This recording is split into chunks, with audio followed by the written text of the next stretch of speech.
to run on his, was it 10 years or so as county judge? How long? 12. 12 years as county judge.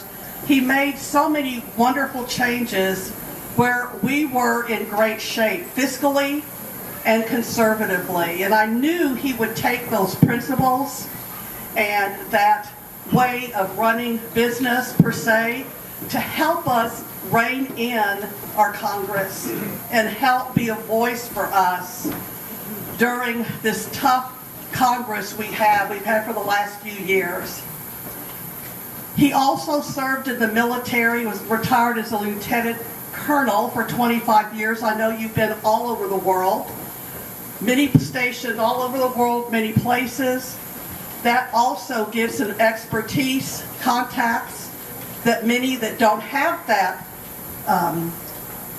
military background. That's an advantage he also brings for us because he has many people he can contact. He understands what's going on in the military today.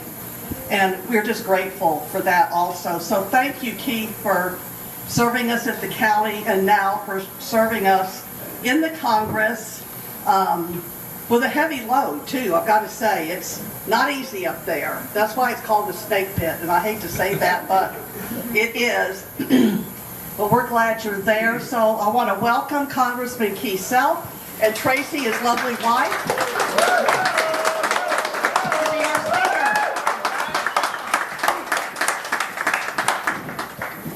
Well, thank you, Kathy. Can everybody hear me back in the back?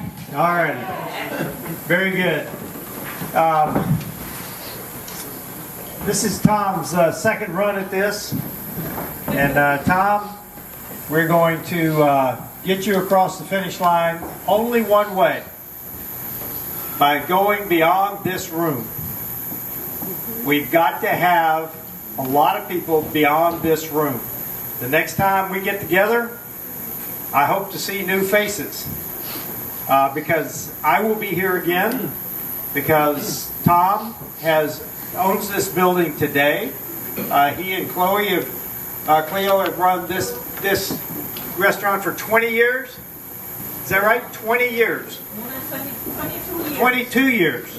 So they've been business people in this building, in this town, engaged for over 20 years. That is more than most people who have come to Collin County in the last 20 years. It's been now 16, so it was before I took office as the county judge in 07, that they've been engaged in this community. That's what you need for somebody that is in a fast growth county. What is the history of the city, of the county, of the businesses, of the climate? And I hate to use the term, but Tom knows where all the bodies are buried. It's appropriate.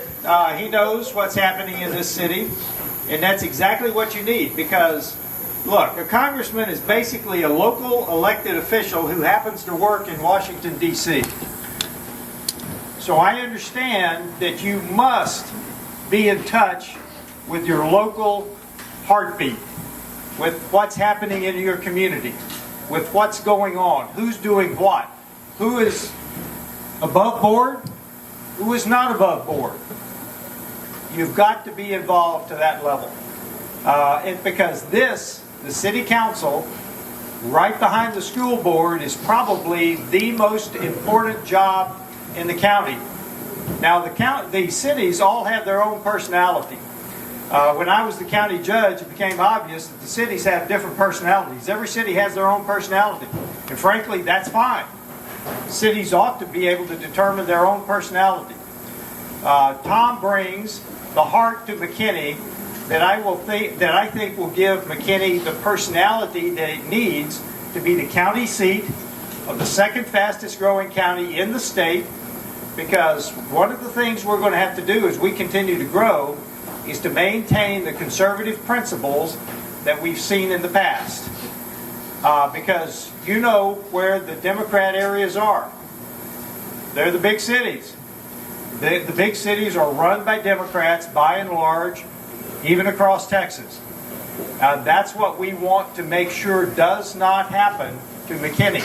We have got to maintain the conservative principles so that your rights are not trampled on, so that your money is well spent, so that the services are what you need, so that the projects that you vote on are what you want to happen. But again, we've got to see new faces in this election. We cannot just simply go to the friends that we've known in the past. Who are you going to bring to the next event? Who are you going to talk about Tom Meredith to? Who are you going to take to the polls? Who is your list?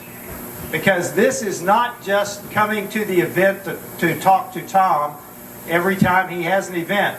You've got to go get new people. I recognize a lot of the faces here, folks. And let me tell you, we got to have more new faces for this election. There's a lot of people out there. Now let's think about elections. Everybody loves to go vote for the president. What is the percentage from the presidential election to a municipal election? The drop-off is severe. Severe. On the other hand, that means that every person you bring to the polls is voting for 40 or 50 people. Don't underestimate your impact in a city election. Everybody that you bring is going to vote for dozens of people. So I appreciate you being here. I want you to be here. Now I want you to go get more people. Because this is just like going into a fight. As Kathy told you, I was in the military for 25 years. You learn real early, Gunny, you learn real early when you go to a fight, you take as many friends with you as possible. And that's what we need to do. So all of this is to encourage you. I appreciate you being here tonight. But now I want you to go work for Tom. It's not enough for us to simply come to his events, eat his food, say hi to our friends. That's not enough. Now we got to go to work. So this is late March. Whoa. We don't have much time, folks. We got to go to work. So I want you to go to work. Make your list. I want you to go get a piece of paper. Who can you bring that you can influence to vote for Tom Meredith? Who are those people? Not just generally speaking. I want you to go get a piece of paper and make a list. Because many people say, well, I can't get that many people. I think you'd be surprised. Make a list. Write it down. And then go talk to them. Very specifically, very intentionally, go talk to them about Tom Meredith. Because that's how politics works. Politics is very relational. It's very personal at the grassroots level. Yeah, we see the people on TV that have the ads, that get the interviews and all of that, but that's not grassroots politics. That's why I come home as often as I can. Yeah, I go on Newsmax several times a week. Yeah, I go on other programs. But that's not retail politics. Tom Meredith needs your retail politics, which means you go talking to people that will listen to you. Your circle of friends is larger than you know. Go write them down. I think this can be won. People are telling me this is another long shot. That's okay. Frankly, I think conservatives ought to run in every race. But it will not be a long shot if we all go work retail politics with the people we know, with the people that are willing to listen to us. So write it down and go talk to them. This happens this way. This is the way change is made. So make a list of your friends. Go talk to them. Be happy to talk to you about Washington if you want to, but I'd just as soon talk about Texas as Washington. So anyway, thank you for being here. Now let's go get to work. Thank you.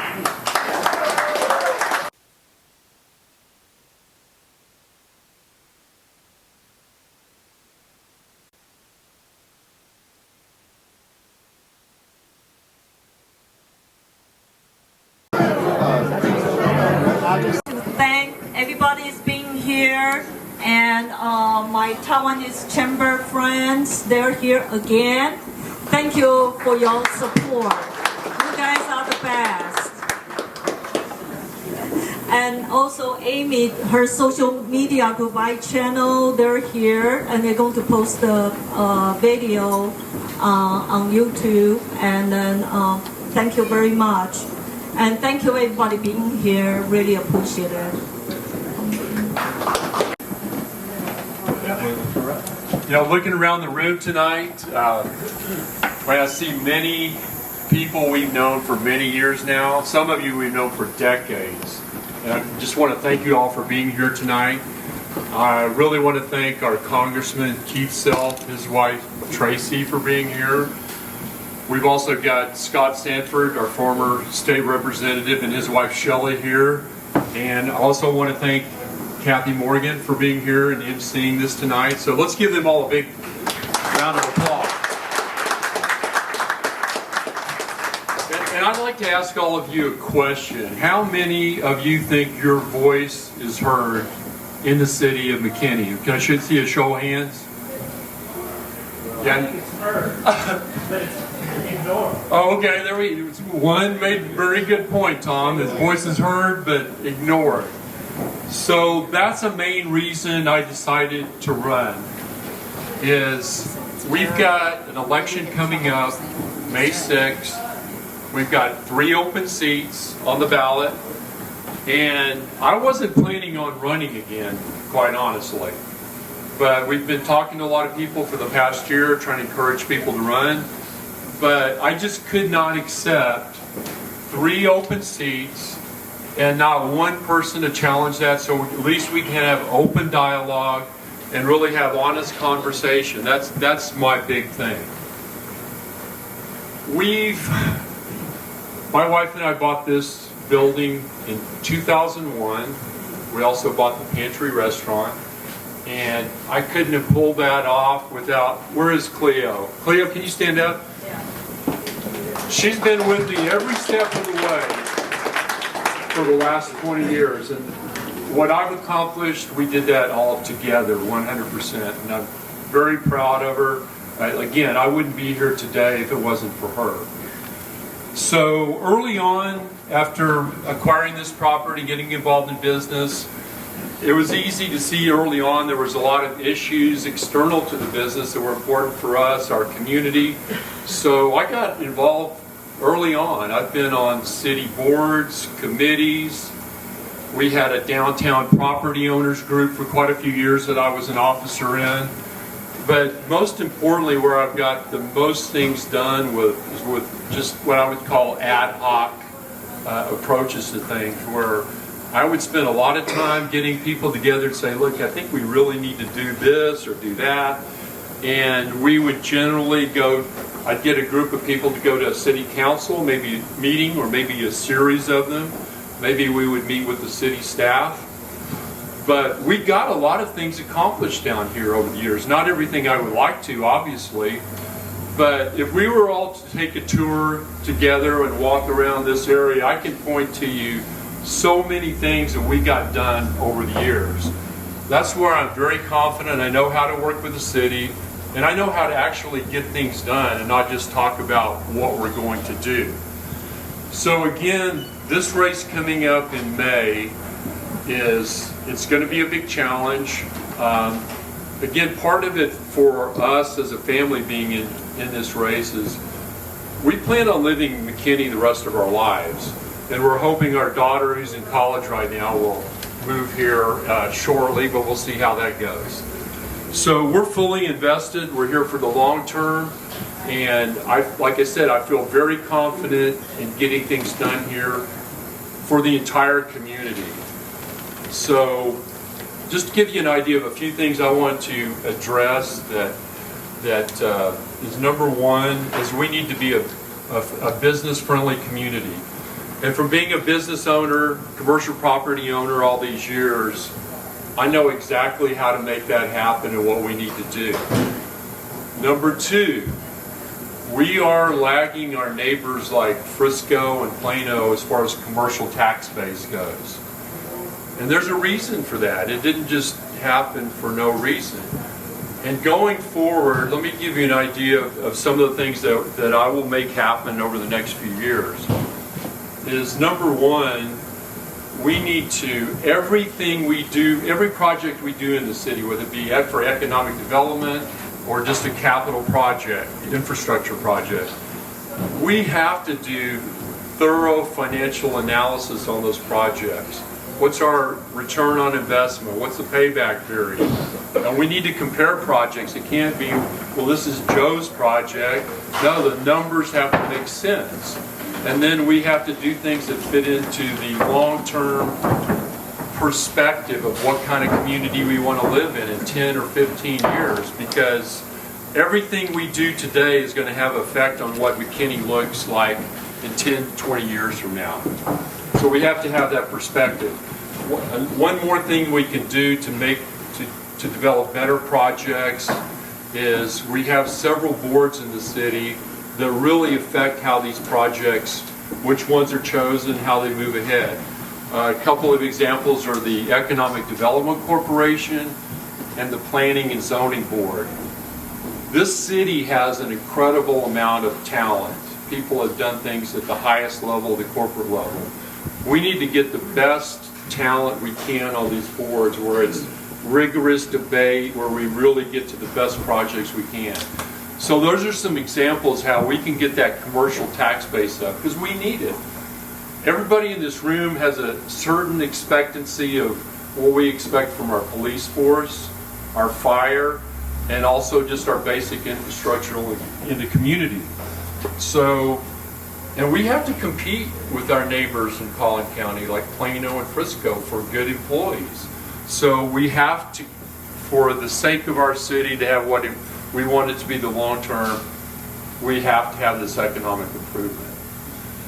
So here we are. We're going to be coming up on May 6th before you know it. And like Keith just mentioned, we need every one of you to get engaged, to bring more people to events, to volunteer, to make financial contributions. And like Keith said too, one of my things about getting on the city council is I'm not getting on there because it's something I want to do. I'm going to have a checklist of things that I want to accomplish during that time. But we are really going to have to get engaged in this deal because there's going to be pushback. But I feel very confident we can win this thing. I see a lot of great people in this room I've known for years. We're going to go out and reach more. But if I get on that council, I promise you, from day one, we'll be working hard for that next election 2 years from now to have more solid candidates, really looking for a more, some younger people coming up behind us to start running this city the way we want it to run, respecting the values that we all look for in this room. So when Keith's kind of made some points on asking you for some things. I'm going to go along those same lines. There's going to be big pushback on this deal. I can promise you that. They're going to dump a lot of money into this race. So everybody in this room, do what you can, but we need those big checks, $500, $1,000, because they're going to be putting that out there. And I promise you, I'm going to work hard, I'm going to raise money, and we're going to get this thing done. Again, I can't tell you how important it is to me, my family, for all of you being here tonight. We really love all of you. And let's just go out and win this thing and have fun. We got a few more people. Appreciate all of you.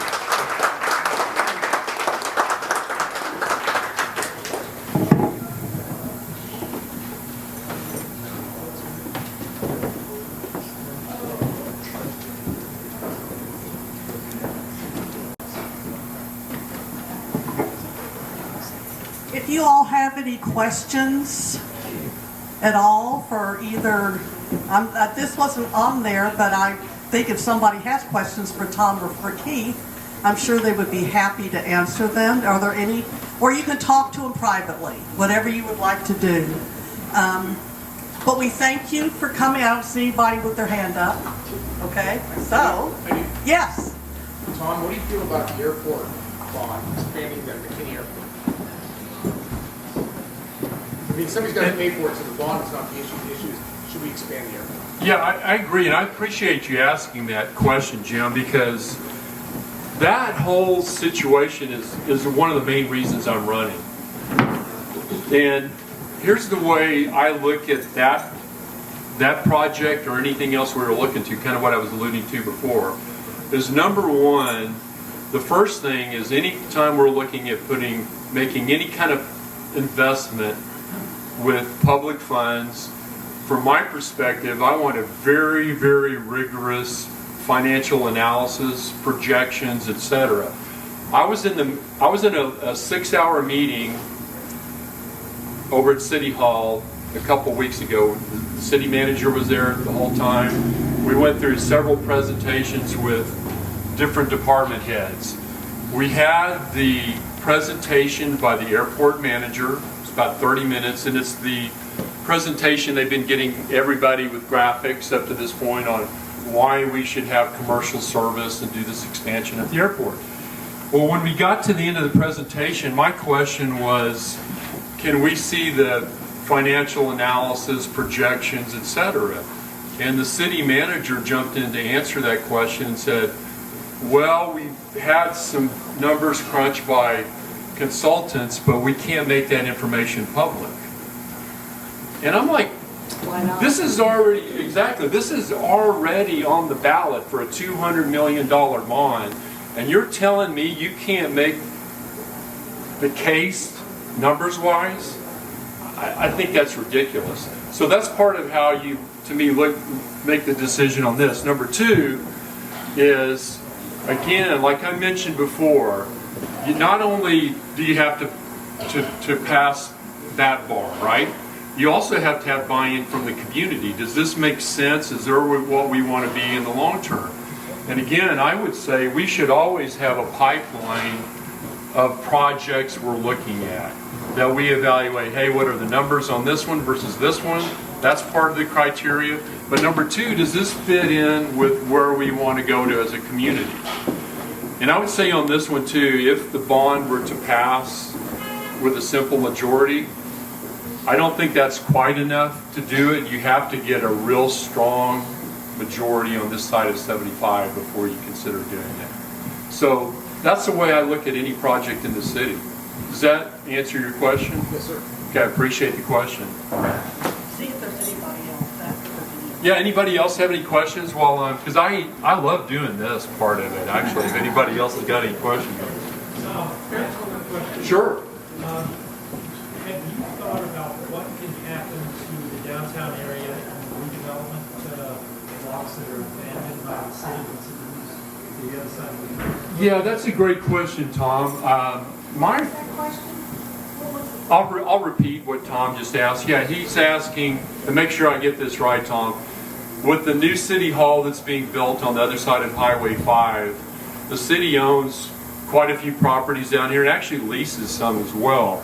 So that's already coming up for discussion, I think in some of the work sessions with council, as what to do with those properties that we own.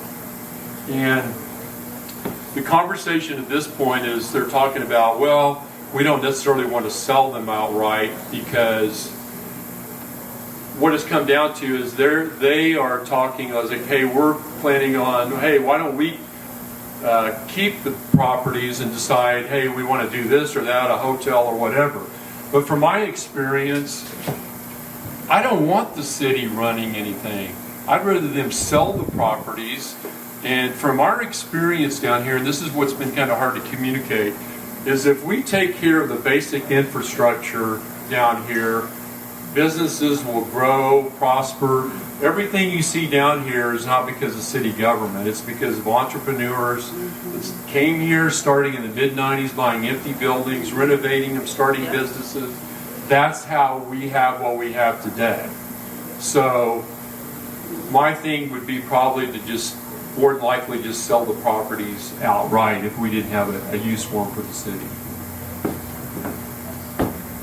Anything else on that, Tom? Or Well, I would go a middle ground myself. I I think the 2 blocks just east of the library would make a great park. And because all of the great cities in the world have a great some sort of city park. Sure. If we don't start preserving something, like that, to make it unique to McKinney's not going to have any personality at all. And a good park right there would be a nice place that people could gather. It would probably improve the sale of the other properties nearby because that's going to be a central place for people to gather. Yeah, and I think there's a lot of options, and I would be open to that. And again, I think you know me well enough that I want that input and see what the community thinks on anything we do going forward. So I'm open-minded on that for sure, what we do. Tom, I just want to say one other thing. You are open-minded and I appreciate it. Oh, I appreciate that too. Anybody else? Okay, well, hey, let's all. I'll be here for as long as anybody's around to ask me any more questions or anything. I love questions. So again, thanks for coming out, everybody. Appreciate it.